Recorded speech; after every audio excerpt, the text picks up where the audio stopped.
بسم اللہ الرحمن الرحیم۔ نبی پاک کی حدیث کا مفہوم ہے کہ اگر کوئی شخص ساری زندگی خانہ کعبہ اور حجر اسود کے درمیان نمازیں پڑھتا اور عبادت کرتا گزار دے اور اس کے دل میں اہل بیت رسول کے لیے بغض یا نفرت ہو تو وہ جہنم میں جائے گا اور اس کے سارے اعمال برباد ہو جائیں گے۔ اہل بیت رسول صلی اللہ علیہ وسلم کی شان اور فضیلت میں بے شمار حدیث اور دلائل موجود ہونے کے باوجود تاریخ اسلام میں ایک ایسا بدنام گروہ گزرا ہے جو اہل بیت رسول یعنی بی بی زہرا، امام علی، امام حسن، امام حسین علیہ السلام اور ان کی آل اور اولاد سے بغض اور نفرت رکھتا تھا، اور ان دشمنان اہل بیت کے گروہ کا نام ناصبی یا ناصبیہ تھا۔ ناصبی نہ صرف ایک فرقہ ہے بلکہ یہ ایک رجحان ہے جو ہر دور میں انفرادی یا بعض دور علاقوں میں اجتماعی ہوتا ہے۔ بعض علماء کا خیال ہے کہ ناصبیت کا آغاز قتل عثمان سے شروع ہوا اور یہ بنو امیہ کے دور میں پروان چڑھا۔ مشہور لغت القاموس میں اس الفاظ کے متعلق لکھا ہے کہ ناصبی کے جمع نواصب آتی ہے اور ناصبیہ اور ناصبیت بھی استعمال کیا جاتا ہے۔ علامہ آلوسی لکھتے ہیں کہ حضرت علی علیہ السلام سے بغض اور عداوت کا نام ناصبیت ہے۔ حافظ ابن حجر نے فرمایا کہ بغض علی کا نام ہی ناصبیت ہے۔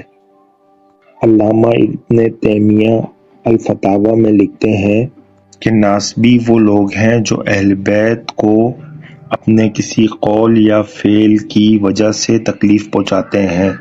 لفظ ناصبی کو اہل سنت کے ہاں سب سے پہلے امام المدینی نے استعمال کیا۔ امام بخاری کے استاد تھے۔ ان کی نقل کرتے ہوئے امام ذہلی، امام رازی، امام بخاری اور خطیب بغدادی نے بھی اس اصطلاح کا استعمال عام کر دیا اور یہ لفظ معاشرے میں مشہور ہو گیا۔ مشہور ناصبیوں میں سب سے بڑا نام مروان بن حکم کا آتا ہے، جس پر نبی پاک صلی اللہ علیہ وسلم نے اپنے زمانے مبارک میں لعنت فرمائی اور جو بنو امیہ کے ظلم سادی کا سرکردہ تھا۔ مروان کے مطابق روایات میں آتا ہے کہ وہ منبر رسول پر مولا علی علیہ السلام پر لعنت کرواتا تھا اور یزید بن معاویہ کا سرکار بھی تھا۔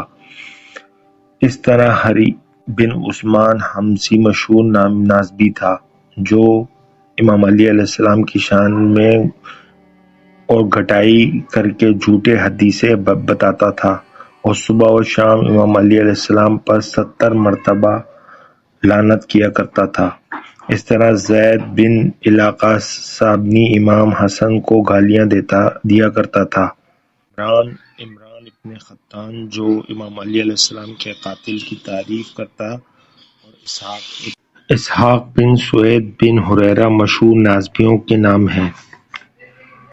تاریخی طور پر ناصبیوں کی شروعات اس گروہ سے ہوتی ہے۔ جب یزید بن معاویہ حاکم بنتا ہے تو اس وقت اس گروہ کے اندر اہل بیت کے بغض میں شدت پسندی پیدا ہو چکی تھی اور شہادت امام حسین میں جس یزیدی لشکر نے امام علیہ السلام اور ان کی آل اور اولاد کو میدان کربلا میں ذبح کیا تھا، وہ شامی لشکر بھی ناصبیوں کی فہرست میں شامل ہے۔ امام ذہبی نے سیار ابن نبلہ میں یزید بن معاویہ کو بھی ناصبی لکھا ہے۔ روایات کے مطابق ناصبیوں نے شہادت امام حسین سے یزید بن معاویہ کو بری الذمہ کرنے کی کوشش میں اس کی شان کو اتنا بڑا چڑھا کر پیش کیا کہ اس کو جنتی امیر المومنین قرار دیا گیا۔ یہاں تک کہ ناصبیوں کے اندر ہی ایک شدت پسند طبقہ ایسا پیدا ہو گیا جس نے یزید کے حمایت میں امام علیہ السلام کو واجب القتل قرار دیا تھا۔ کیونکہ امام علیہ السلام نے یزید کی بیعت سے انکار کر دیا تھا۔ محدثین اس نظریے کا انکار کرتے ہوئے یزید کو ظالم فاسق قرار دیتے ہیں اور شہادت امام حسین کا ذمہ دار بھی اسی کو قرار دیتے ہیں۔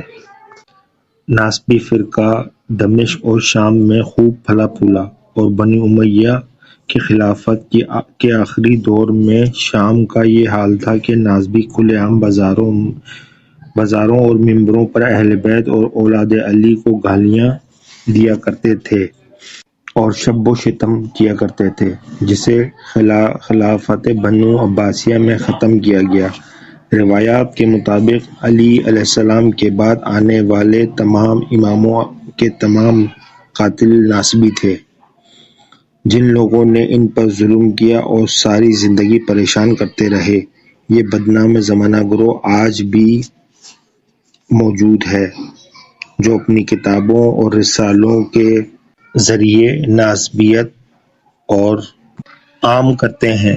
اگر ناصبیوں کے متعلق آپ کے پاس کوئی جانکاری ہو تو آپ کمنٹ سیکشن میں بتا سکتے ہیں۔ بہت شکریہ۔